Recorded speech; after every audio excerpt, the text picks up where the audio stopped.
Et dit, mes questions.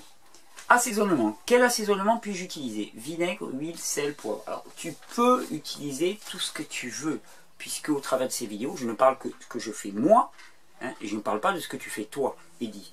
Donc, tu peux utiliser tout ce que tu veux. Qu'est-ce que moi, j'utilise? Zéro assaisonnement. Et pour quelle raison?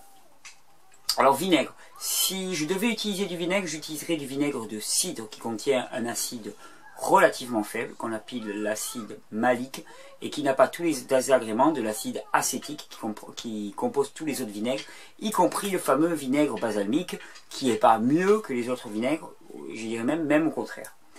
Ensuite, huile. Alors pourquoi je n'utilise pas d'huile?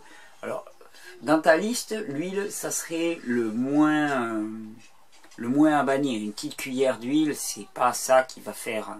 qui va te propulser directement en enfer. Sauf que ce sont des matières grasses concentrées. Alors, hormis pour les personnes qui ont vraiment des problèmes de synthèse du cholestérol dû à un foie faible, une faiblesse à ce niveau-là, les personnes qui sont en fatigue chronique, parfois j'ai vu des belles avancées en ajoutant un petit peu de corps gras sous forme d'huile fine de première pression à froid, de qualité, huile d'onagre, excellente, huile de cameline, excellente.